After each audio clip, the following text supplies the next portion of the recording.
Saya akan memaparkan beberapa ikon dari Australia. Yang pertama, bendera Australia. Bendera Australia menampilkan latar belakang berwarna biru tua dengan gambar Union Jack atau sebutan untuk bendera negara Inggris yang berada di bagian pojok kiri atasnya. Di bawah gambar Union Jack tersebut terdapat gambar bintang putih bersudut 7. Di bagian kanan bendera terdapat simbol 4 bintang putih bersudut 7 yang berukuran lebih kecil dan satu bintang putih bersudut 5. Simbol bintang bersudut 7 dikenal dengan nama bintang persemakmuran, di mana 7 bagian rincinya menyimbolkan 6 negara bagian pertama Australia dan negara Australia itu sendiri.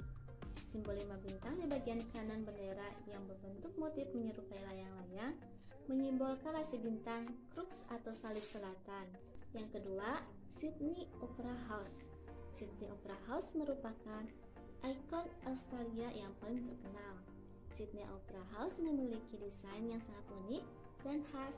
Bentuknya seperti cangkang kerang yang saling bertumpukan, baik yang besar maupun yang kecil. Hal inilah yang membuat Sydney Opera House tampak mencolok dibandingkan dengan bangunan lain di sekitarnya. Yang ketiga, Jembatan Sydney Harbour. Jembatan Sydney Harbour adalah ikon bagi kota Sydney sekaligus ikon bagi Australia. Warga setempat menamai jembatan ini sebagai The Coach Hanger atau gantungan pakaian akibat dari desainnya yang melengkung di bagian atasnya. Kemudian ada koala. Koala merupakan hewan khas dari Australia. Hewan ini hidup di wilayah timur dan tenggara. Kata koala sendiri diambil dari bahasa Aborigin yang merupakan suku asli dari Australia, yaitu koala yang berarti tanpa minum. Lalu ada hewan kanguru. Sama halnya dengan koala, kanguru juga merupakan hewan endemik dari Australia. Kata kanguru diambil dari bahasa Aborigin, yaitu ganguru. Dan yang terakhir adalah bumerang. Bumerang merupakan senjata lemparan khas suku Aborigin dari Australia yang digunakan untuk berburu. Pendidikan IPS di Australia dikenal dengan istilah The Humanities and Social Science.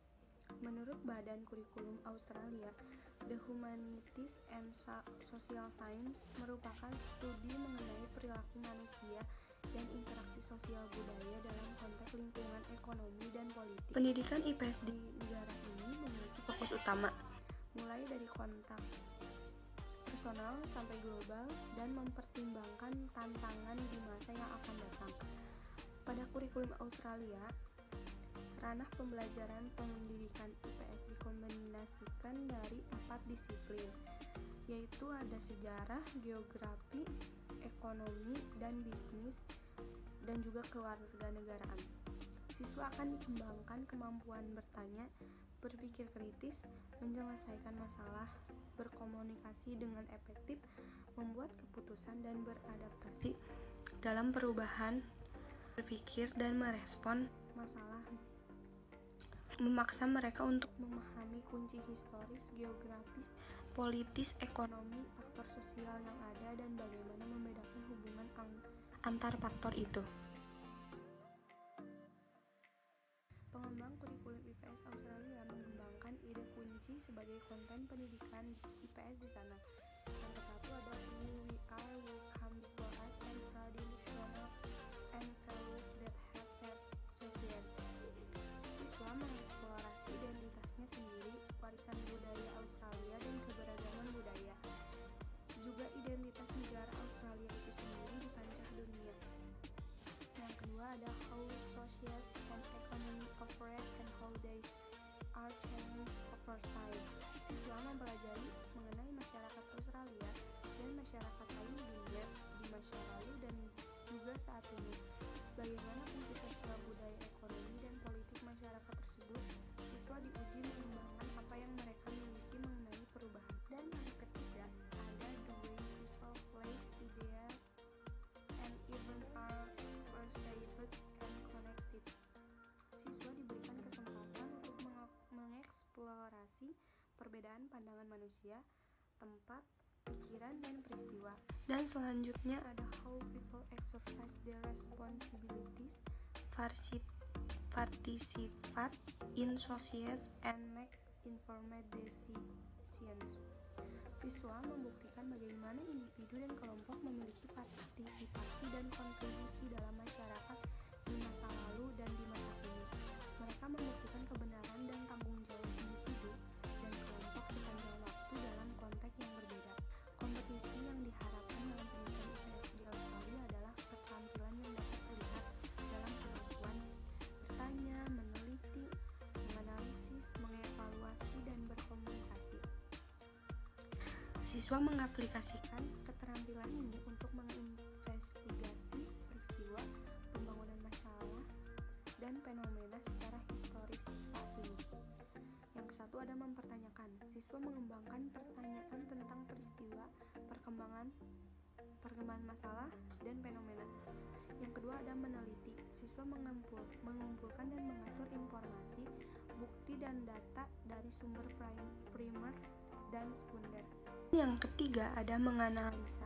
Siswa menafsirkan dan menganalisis informasi, bukti, dan data untuk mengidentifikasi poin-poin penting, sudut pandang, persepsi, dan interpretasi. Dan yang keempat ada mengevaluasi. Siswa menarik kesimpulan berbasis bukti, yaitu mengusulkan penjelasan peristiwa, perkembangan isu, dan fenomena, dan menyarankan tindakan dalam menanggapi suatu isu atau masalah. Dan yang terakhir ada berkomunikasi. Siswa mempresentasikan temuan dalam bentuk yang sesuai untuk khalayak dan tujuan yang berbeda menggunakan terminologi khusus subjek. Human Society and its Environment adalah nama lain dari mata pelajaran IPS yang diajarkan di primary school di New South Wales, yaitu salah satu negara bagian yang ada di Australia. Silabus HSIE yang sekarang merupakan pengganti kurikulum sebelumnya, yaitu Investigating Social Studies, kurikulum Policy Statement pada tahun 1982, dan kurikulum General Religious and Moral Education Curriculum for Primary School pada tahun 1964. Pelajaran SIE adalah mata pelajaran yang mampu mengarahkan murid untuk mengembangkan pengetahuan, pemahaman, keahlian, keterampilan, nilai-nilai, dan perilaku tentang manusia dan lingkungan sosial maupun lingkungan fisik. Pada tingkatan pendidikan dasar, silabus selalu terbagi dari bagian. Yang pertama, Language and Communication, yaitu perubahan dan kesinambungan. Yang kedua ada Culture atau budaya. Yang ketiga ada Environment atau lingkungan. Dan yang terakhir ada Social System and Structure, yaitu struktur dan sistem sosial. Melalui pembelajaran silabus ini, anak didik akan mendapatkan pengetahuan dan pemahaman tentang sejarah dan geografi Australia, orang-orang yang hidup di dalamnya, kebudayaannya, ekonomi, dan kehidupan politik. Di samping itu, siswa juga belajar tentang pengaruh Australia dan Eropa di dunia, kehidupan suku aborigin dan sejarah modern Australia, pengaruh negara di kawasan Asia Pasifik dan dunia, serta budaya-budaya lain dari seluruh penjuru dunia. Selanjutnya ada HSIE di high school. Pendidikan high school di Australia dimulai dari kelas 7 atau di Indonesia setara dengan tahun pertama di SMP.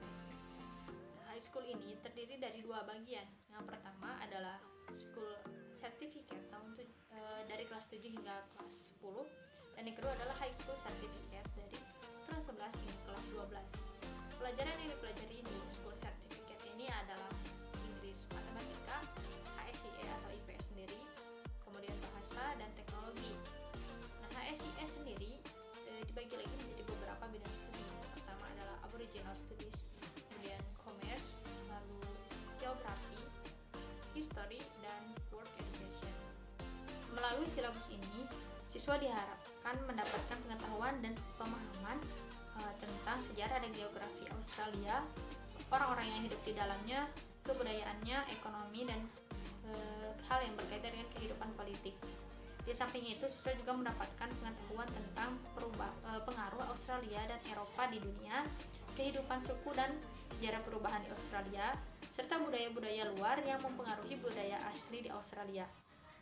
Nah, nilai yang terpenting dalam pembelajaran dan pengajaran HSIE ini adalah pengembangan nilai-nilai dan tingkah laku. Mengapa?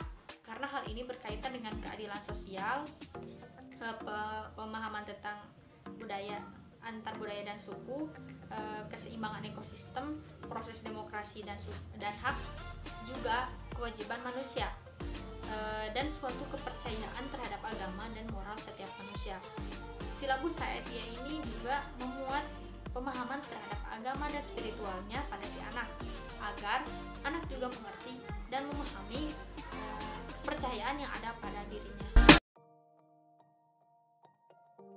We're proud of the world of opportunities we offer the youngest learners through to the most senior school students. Welcome to public education in Western Australia. Our state is unique and vast. We're 11 times larger than Victoria.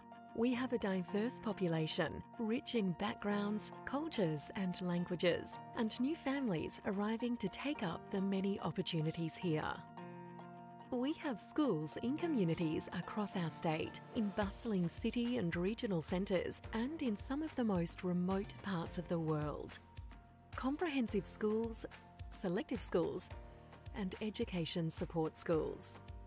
As our population grows and the demand for public school places continues to increase, we're building